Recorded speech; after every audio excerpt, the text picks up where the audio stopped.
Halo semua, perkenalkan nama saya Premesin Rantai Tampang dengan NIM 2203 012 014 0113. Saya dari kelas C. Pada kesempatan kali ini saya mau berbagi informasi nih terkait peralatan dapur. Kira-kira apa aja ya yang akan dibahas? Yuk simak videonya. Sebelum kita masuk kepada pembahasan intinya, di sini sebagai pendahuluan, saya mau menjelaskan terkait peralatan dapur itu sendiri. Nah, jadi seperti yang kita ketahui bersama bahwa peralatan dapur itu merupakan semua peralatan maupun perlengkapan yang digunakan di dapur untuk mengolah makanan. Di mana syarat-syarat dari peralatan dapur itu sendiri harus yang pertama food grade, kemudian dia harus tahan lama, mudah dibersihkan, tidak mudah berkarat, dan juga mudah dalam pengoperasian. Jadi nih teman-teman, inti dari pembahasan kita pada video kali ini. Jadi peralatan dapur itu dibagi menjadi dua kelompok. Yang pertama ada kitchen utensil dan yang kedua ada kitchen equipment. Kira-kira apa ya bedanya? Yuk kita bahas satu persatu. Yang pertama kita bahas yaitu ada kitchen utensil. Nah, jadi kitchen utensil itu merupakan semua peralatan dapur yang ukurannya itu relatif kecil dan ciri khasnya itu mudah untuk dipindah-pindahkan. Nah, kira-kira apa aja sih yang tergolong sebagai kitchen utensil?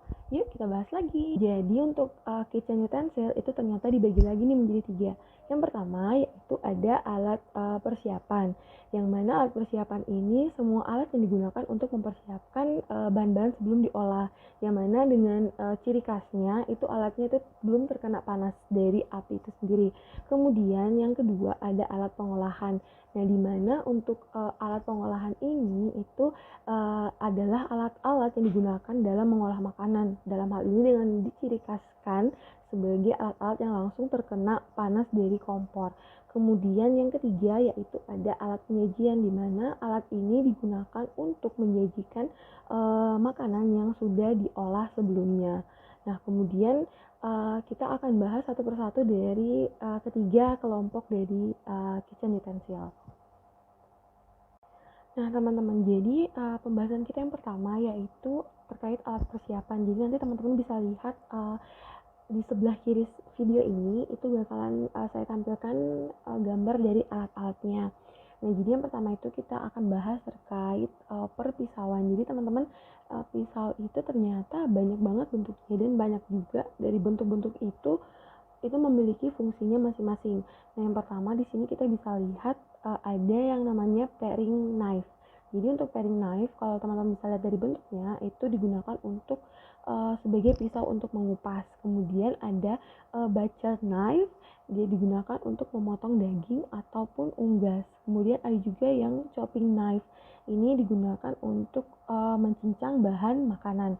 Kemudian ada juga yang slice knife, itu digunakan untuk mengiris. Jadi untuk tipe pisau itu sendiri ada yang untuk mencincang maupun ada yang juga untuk mengiris, teman-teman. Kemudian ada juga yang boning knife. Jadi kalau teman-teman temukan pisau yang bentuknya itu kayak gini, itu ternyata gunanya untuk melepaskan daging dari tulangnya. Kemudian ada juga yang bread knife, itu untuk memotong roti. Pasti teman-teman juga udah sering lihat terkait yang bread knife ini. Kita lanjut lagi untuk alat persiapan lainnya, ada peeler. Jadi untuk yang peeler itu juga fungsinya untuk mengupas sama kayak paring knife tadi, cuman bedanya kalau paring knife itu dia bisa juga untuk mengukir. Kalau yang peeler ini dia emang khusus aja buat mengupas bahan makanan. Kemudian ada cutting board yang biasa kita kenal dengan talenan untuk sebagai alat untuk kita memotong bahan makanan. Kemudian ada timbangan untuk mengukur berat bahan makanannya. Kemudian juga ada blender untuk menghaluskan, dimana untuk blender juga itu memiliki bentuk-bentuknya masing-masing dan juga fungsinya juga masing-masing ya teman-teman. Kemudian di sini ada whisk. Jadi whisk ini tuh kayak manualnya mixer. Jadi kalau teman-teman nggak punya mixer, itu alternatifnya bisa menggunakan whisk untuk mengocok. Kemudian ada juga yang cobek. Jadi kalau cobek ini merupakan yang versi tradisionalnya dari blender, yaitu untuk menghaluskan. Nah, kemudian yang kedua kita masuk pada alat pengolahan. Jadi di sini teman-teman untuk alat pengolahan itu pokoknya semua jenis alat yang kena panas. Itu dari perpancian ataupun persutilan ataupun pokoknya semua alat yang terkena panas. Nah, di sini yang akan saya bahas itu ada frying pan. Jadi seperti teman-teman tahu, frying pan atau teflon itu untuk memasak seperti omelet, pancake, atau daging juga bisa, kayak untuk ditumis-tumis aja kayak gitu teman-teman. Kemudian di sini ada yang namanya stock pot. Nah, stock pot ini ternyata untuk membuat sup dan juga saus dalam jumlah besar. Nah, tapi kalau misal teman-teman mau memasak memasak sup atau saus dalam jumlah kecil, berarti teman-teman bisa pakai yang saucepan karena fungsinya sama, hanya saja volume yang bisa dibuat sekali masak itu berbeda. Kemudian ada tong atau yang kita kenal itu sebagai penjepit makanan. Sini untuk menjepit makanan atau mengambil bahan makanan. Kemudian ada ladle atau yang biasa kita sering sebut sebagai sendok sayur atau sendok sup. Nah, di mana ladle ini berfungsi untuk mengaduk dan mengambil sup atau makanan berkuah. Kemudian ada spatula, di mana untuk spatula ini ada berbagai macam bentuknya ya teman-teman, dan tapi fungsinya itu sama, yaitu untuk mengaduk atau membalikan makanan. Oke teman-teman, untuk kitchen utensil kita akan bahas terakhir nih, yaitu terkait alat penyajian, di mana untuk alat penyajian ini berkaitan dengan semua alat yang digunakan untuk menyajikan makanan yang sudah diolah. Nah, di sini yang kita bahas itu terkait piring-piringan dan juga gelas-gelasan. Nah, ternyata nih teman-teman, baik dari piring maupun gelas itu ternyata memiliki bentuk dan fungsinya masing-masing. Di sini akan kita bahas, yaitu yang pertama ada dinner plate, di mana untuk dinner plate itu digunakan untuk menyajikan hidangan utama. Kemudian ada dessert plate, di mana dessert plate ini digunakan untuk menyajikan hidangan pembuka atau dessert kayak atau roti kayak gitu-gitu. Kemudian ada juga soup bowl, yang mana untuk soup bowl ini itu untuk menyajikan sup atau makanan yang berkuah. Kemudian ada pergelasan nih teman-teman. Nah, yang pertama itu untuk gelas yang pertama itu ada Vicenza water glass. Jadi ini itu gelas untuk menyajikan air putih.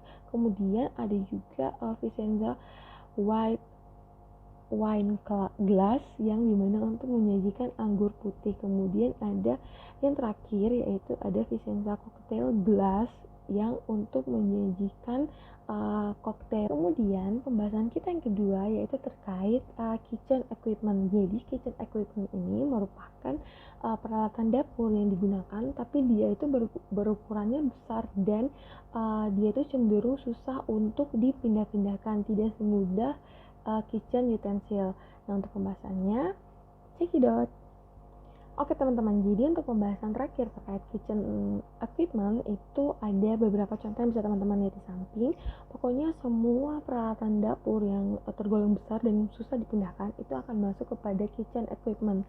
Dan di sini ada beberapa contoh, yaitu ada kompor yang digunakan untuk memasak. Jadi dia itu yang mengeluarkan api sehingga akan terjadi pemasakan melewati api panas itu teman-teman.